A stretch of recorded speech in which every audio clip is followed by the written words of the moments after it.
Welcome to the Inside Brand Partnerships podcast, your backstage pass to the $100 billion a year world of brand partnerships, featuring insights from the voices behind the collaborations.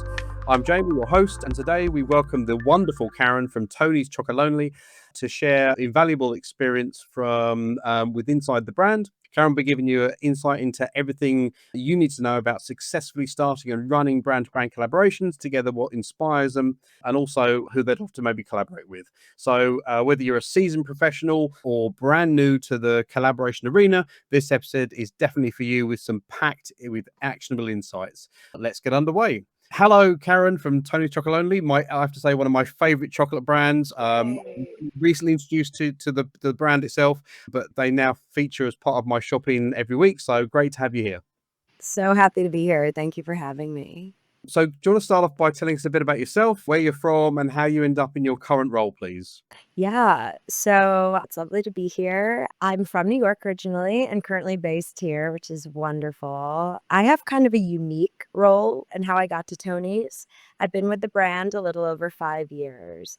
And I joined with now our previous CMO, Tekla Schaefer. We had worked together at a Dutch bicycle conglomerate where I did entertainment marketing for multiple brands. Prior to that, I had been in the entertainment industry, which is where we had first met. Ultimately, the through line of my experience there was fandom. And we just really bonded. And when she decided to become the CMO of Tony's, had that opportunity, there's nothing like our brand has such incredible fandom. We call them our Choco fans. I'd never worked at a purpose-driven company before. So I really jumped at the opportunity to work with her. Prior to me, there were partnerships. So it's been a unique ride, I'll say. But I started in November 2019. We've been around 20 years globally, but in the US, we were still quite new, and we were only sold regionally in the Pacific Northwest. We had this beautiful gift in January 2020 of being expanded nationally at Whole Foods. But obviously, that's right before COVID, and that increased distribution unlocked so much for us. We also had a US head of marketing start at that same time, and we were really trying to understand what is the US marketing team and what are our goals here. So this is just so wild looking back, but we had a zero paid media policy at this time. Wow. And it was like, how do you reach the consumer? The US is so big. And honestly, through partnerships, it just was really important to touch into that fandom and help us get a foothold onto culture. Honestly, we still have small marketing budgets. We are growing and it's exciting, but they are still small. And partnerships have really stood out to become the strategic pillar because they help us extend our marketing dollars. And we have found that to be so true that now, due to the work here, we've now expanded that formula and we have people globally leading as well. Partnerships, this work at Tony's, it's wonderful. Great. I guess there was some significant maybe nuances to launching in and having that presence initially in the US, particularly around lockdown. And so I don't think that anyone would envy you in terms of that, particularly when you've got a very modest /0 marketing budget initially. So it's great that you've made some serious inroads into what is a very exciting marketplace, right?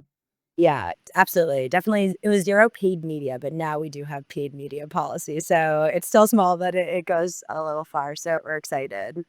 Excellent. When Yeah. did you start doing sort of brand to brand collaborations, and how did you know that that would be something that would be impactful for you? Yeah. Honestly, it's so helpful to go back to COVID because we, as a Dutch company, our core mission is to eradicate exploitation in the cocoa supply chain. And that is so important. In 2020, we were all just trying to get by. Like, what was happening, especially in the US, we were in such a unique period. And it allowed us to ground in and be like, what do we want to do here? How can we give back? How can we get involved from a legislative level? Like, what are the policies that we know work globally? How do we bring them here and be relevant? Especially in a time where there was very little brain space to absorb what we were working on. And we realized that really with the guidance of our public policy lead, but civic engagement was so important. We need to be bipartisan, so we're inclusive, but everyone deserves and needs to make their voice heard. So we have engaged citizens helping choose and elect the people that are going to put into aligned policies. That really opened up everything for us. Our first brand partner is HeadCount. They're a voter registration organization, and we've been working with them since we started 5 years ago. So once again, it's COVID, everyone's at home, it's scary out there, but we actually were very in the field. And we went together with HeadCount, brought our Choco truck, and started at the March on Washington, but then went to multiple states and did get out the vote work. And it really worked because we actually made our bars of chocolate covered in a wrap that you could register to vote from. And we used our chocolate as a vehicle for change. Obviously, having conversations right then, especially distance, not everyone was open to talking, but if you have chocolate, it's an invitation to explore what could be possible. Yeah, what a great icebreaker. Exactly, and it really worked. It's proven really successful. So now we also do voting work globally in our different markets. But not only was it incredible with headcount, it also allowed us to unlock with other brands and influencers that otherwise we wouldn't have, at least at this time, had an opportunity to work with. So, for example, Patagonia, Levi's, and PayPal have this incredible initiative called Time to Vote. And we got to work with them on that and step into their efforts. Or we worked with Jeezy, who's this iconic Georgia hip hop artist and leader in his community. And we did a custom bar together and a voting campaign. Well, it sounds like you've really got into quite a meaty topic, without being just the traditional kind of partnership or collaboration opportunity. Sounds like there's something that had actually some real purpose behind it. Exactly. And it just unlocked this opportunity to work with brands and creators that otherwise we wouldn't have, just on a different topic than otherwise had been previously talking about. So it was super educational, and it's really helped drive our strategy since then. Was there any specific challenges with finding partners to work with? In general, no, I don't think there's challenges. There's so many great brands and partners out there. However, we do have more guardrails than I assume most, just by being a purpose-driven brand. We are very mindful that we have values alignment, and whether or not that is what we give out as part of our collaboration to consumer, or if it's just something we have to align on in the background, it does help us decide who or not we will move forward with.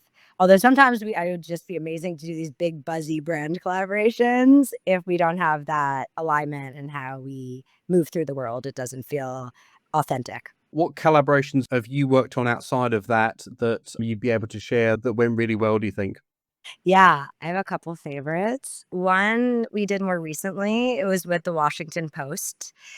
We come from a journalist. He founded the company, and to work with such an esteemed newspaper was really incredible.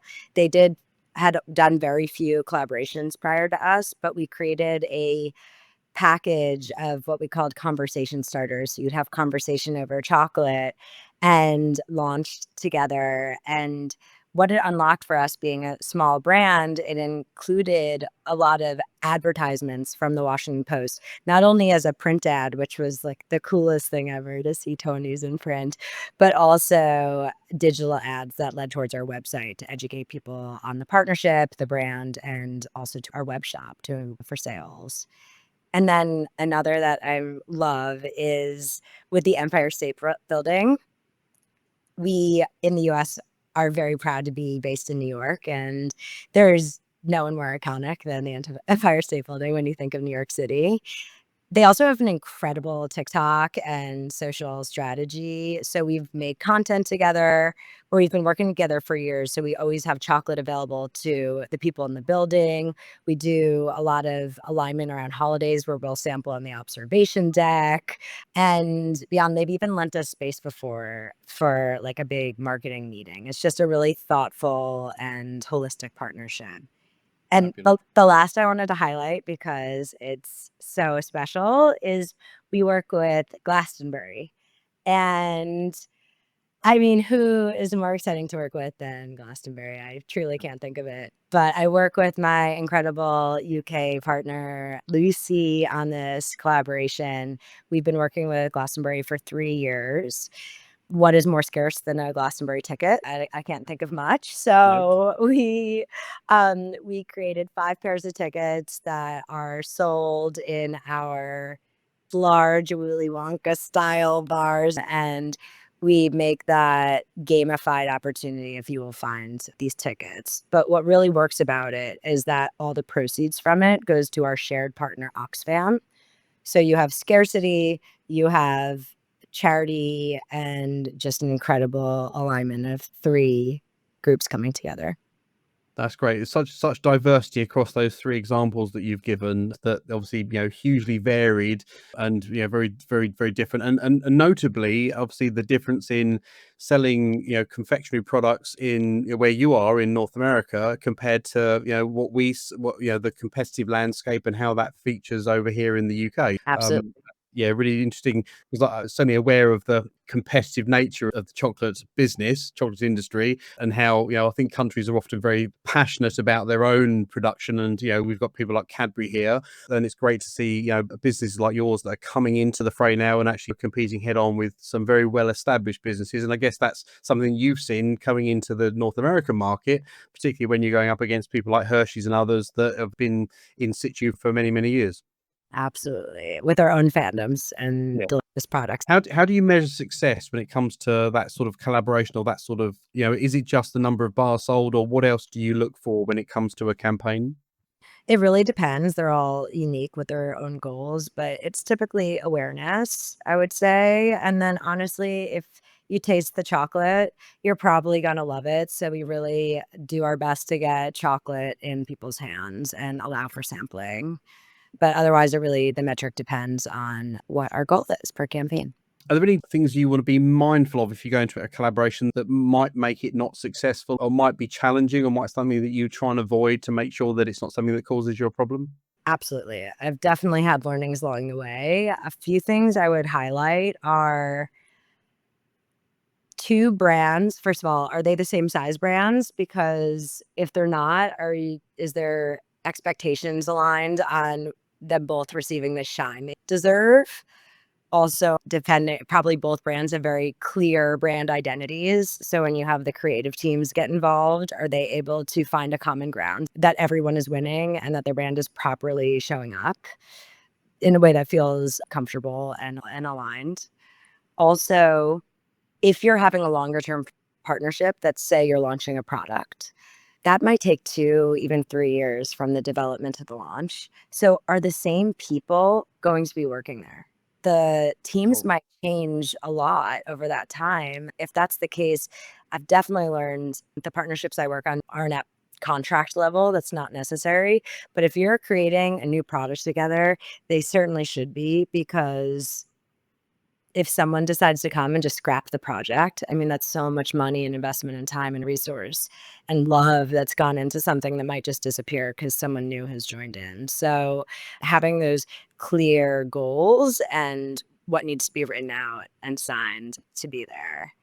That's a really big point you make there about the same people, because I think often brands think that it's just, there's something that would stop them maybe from collaborating, but not everyone stays in their position for a long time, and often a change of direction, change of strategy means that all the work leading up to something being launched, I think, could be lost, which is a very valid point. Yeah, absolutely. And one other thing that obviously this is true across everything. However, with partnership and collaboration, relationship management is so important. The more that is possible to get in the same room and have creative collaboration where you can really break bread together is extremely important in partnership like this. Is there any particular collaboration, whether something you've worked on or something that you've seen that's really inspired you, and perhaps why that worked so well? I'm gonna just name a company, I think, is Lego.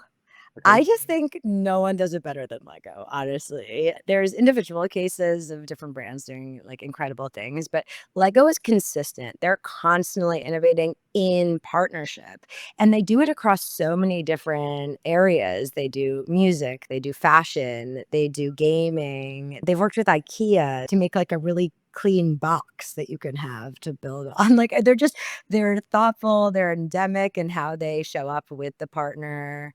With Levi's, they created this really cool new way that's like a flexible Lego that you can literally put onto your Levi's coat. It's like a wearable patch that you can create and then it's put on. Like they're just understand who they're working with and drive their innovation to show up thoughtfully.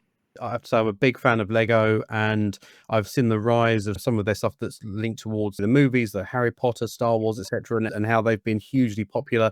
And it's not just limited to, you'd think, a younger demographic. Often it's No. people who are a lot older who are then buying these sets and then building them at home. And I think that's a really, really great brand to reference. Yeah, I mean, I just bought an orchid Lego set that is not a collaboration, which is a pretty flowers to make myself. I'm like, that looks so fun. So yeah, they're really doing an amazing job. Fabulous. Are there any latest trends that you've seen in the brand to brand collaboration space that you'd be able to share? Yeah, I think that we're going in two directions. There's the digital space that will only increase, but that's really endemic with like gaming. I think Fortnite is a perfect example. It's just like the more, whether it's an influencer, musician, or brand that uses the space to really reach a new consumer, or it's very in real life, like what Airbnb has done with Polly Pocket and Barbie, and that they're continuing to build out these incredible experiences that are really once in a lifetime opportunities to attend. Fabulous. How do you see that evolving over maybe the next sort of 3 to 5 years? Where do you see that kind of trajectory? I think it's widely considered that collaborations and the spend in the space is increasing year on year. Is there anything else you think is maybe a feature of the market that is seeing that and what that evolution looks like? Yeah, I think that the in real life aspect of it is going to become even more hyper targeted. I also think going back to digital, it's with AI, what is that going to unlock? Honestly, I'm not sure. I think we'll continue to go in technological and digital and gaming spaces that will create new wearables and beyond. That's going to be extremely exciting to see. But going back to what I said, I do believe this space is special, that it is about relationships that are core between people. So I think more than ever, as we go into those spaces, it's going to be rooted in connection and then enhanced upon versus in other industries that might become more and more just in digital ecosystems. At Tony's, we have Tony's Open Chain, which is our division that has 5 sourcing principles. It really focuses on our sourcing about having transparency in the supply chain and paying a higher living wage to farmers. My wonderful colleague Yoka, she says, collaborate on cocoa, compete on chocolate. Because Tony's is always only going to be as big as we're going to be. I mean, we'll keep growing. We're doing great. It's wonderful. But frankly, our market share is only ever going to be so big compared to the bigger ones. And the way that will really make change in this massive system is to do it together. So we already have, I believe, 20 mission allies that now source with Tony's their cocoa for their products and their supply chain. So by doing that and coming together to source ethically, that helps bring attention to the industry and to make change together in a way that we can only go as far on our own, but together you can't, it's undeniable the efforts. And we have open chain partners in Europe and in the US, grocery stores, as well as Mr. Beast's company Feastables, Ben and Jerry's, and beyond. And I hope more and more will have more ethically driven, solution oriented collaborations as we continue, because frankly, they're necessary. Yep, couldn't agree more. I think they're all really valuable points. And a last question for you this afternoon: if you could work with any brand for a dream collaboration, who would that be and why? I mean, it's Lego. Obviously, I want to work with Lego. However, I've been told thus far that they won't work with food and beverage. So maybe this is my putting it into the universe that maybe one day that will change and we could be the first. Great stuff. I have to say, yeah, they are a great brand. You see them in so many interesting places that you maybe wouldn't have thought of initially. And I think that's a really exciting opportunity for anyone who would partner with Lego, and definitely wish you luck with sourcing a good person, perhaps at Lego, that would look for that maybe sometime in the future, Yeah, I love further that. down the road. Call it in. Absolutely. Love to say a huge thank you to Karin from Tony's Chocolonely for joining us today. It's been an absolute pleasure, and I really value your insight. And I'm certain that all the people listening to this when it's launched will also do too. Thank you so much for having me and for your time. I really appreciate it. You're welcome. Remember, we're Brand Partnerships. Stay tuned for the next episode. I'm Jamie from Brand Partnerships and look forward to seeing you soon. Bye for now.